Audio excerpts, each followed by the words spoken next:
Assalamualaikum warahmatullahi wabarakatuh, teman-teman, Panhar, Bu Masih yang saya hormati.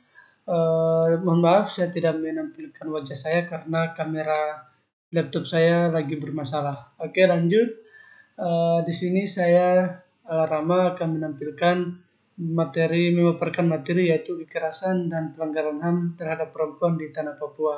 Nah, di sini saya menggunakan buku dari Komnas HAM Perempuan melalui tim dokumenternya dengan judul bukunya adalah Stop Sudah, Kesaksian Perempuan Papua, Korban Kekerasan Perempuan. Nah, di mana di dalam buku ini menjelaskan bahwa ada 3 tipologi kekerasan di tanah Papua. Yang pertama adalah kekerasan yang didukung dan dilakukan oleh negara, yakni TNI Polri, ASN, dan pemerintah. Yang kedua adalah kekerasan dalam keluarga. Dan yang ketiga adalah kekerasan disebut sebagai kekerasan berlapis.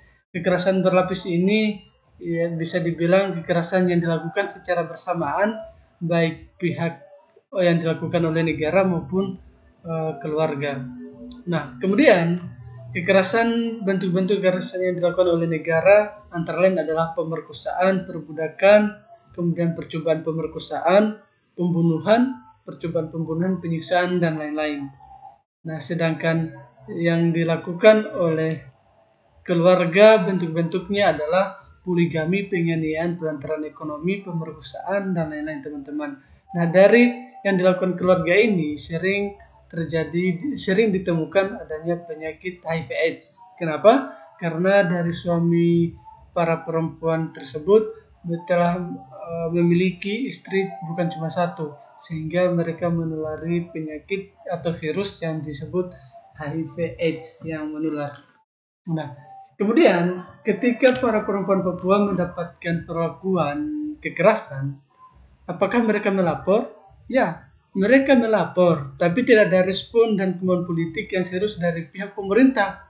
Kenapa? Ya karena mereka melakukan juga.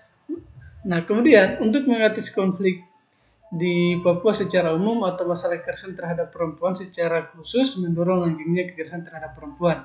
Sampai sekarang, belum satupun kasus-kasus kekerasan negara yang dialami perempuan sampai pada proses hukum, termasuk kekerasan yang terjadi dalam rumah tangga. Meski sudah ada undang-undang PKDRT, namun belum ada implementasi yang jelas bagi perempuan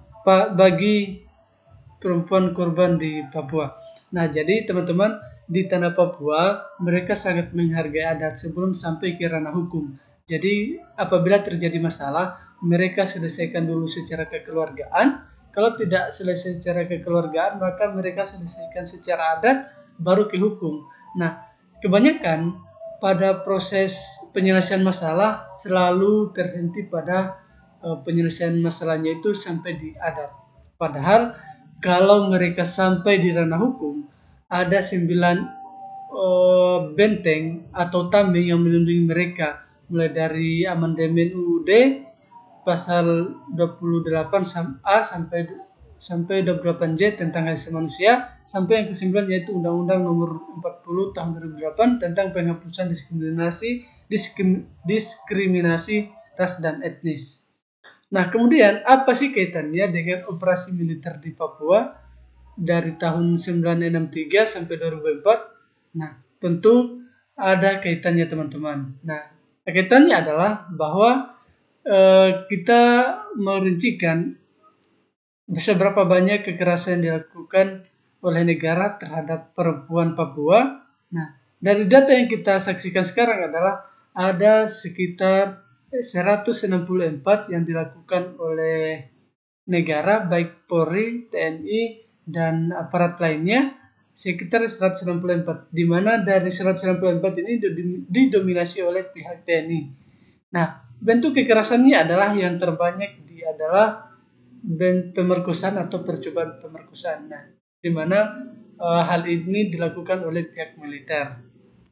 Nah, selanjutnya adalah di sini ada sebuah kisah yang diceritakan oleh seorang perawat ya, atau bidan, di mana bidan ini menceritakan bahwa perempuan ini bilang dia diajak ke pantai dan diperkosa beberapa kali oleh TNI dari Kesatuan Brawijaya. Pergi ditinggalkan perempuan buta ini ketika dia sedang hamil besar, dari pemerkosaan ini dia hamil dan saya bantu dia melahirkan. Bayinya diantar keluarga ke Sorong.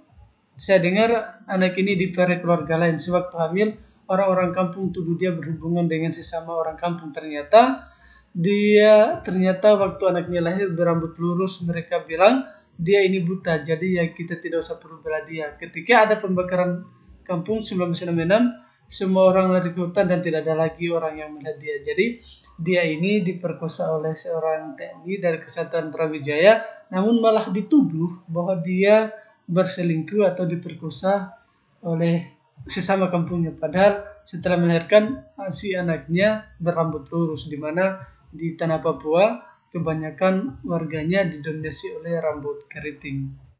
Nah, kemudian selanjutnya adalah kekerasan dalam rumah tangga.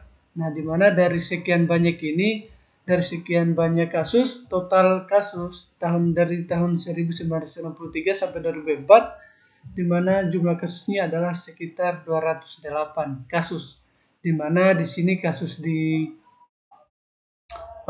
yang paling banyak dilakukan oleh suami, yaitu 202 kasus, di mana yang paling banyak adalah kekerasan fisik non-seksual seperti memukul, dipukul, atau dipukul, dibanting dan sebagainya. Nah, jumlah kasusnya adalah 64 yang paling banyak. Kita ambil contoh misalnya ini ada terjadi sebuah kasus. Kita ambil kasus yang ini. Suami JH hidup bersama dua istri sejak tahun 1990. Saya tidak tahu kenapa sampai polisi tidak menangkap suami saya, padahal saya menunjukkan bekas pukulan kepada Kapolsek.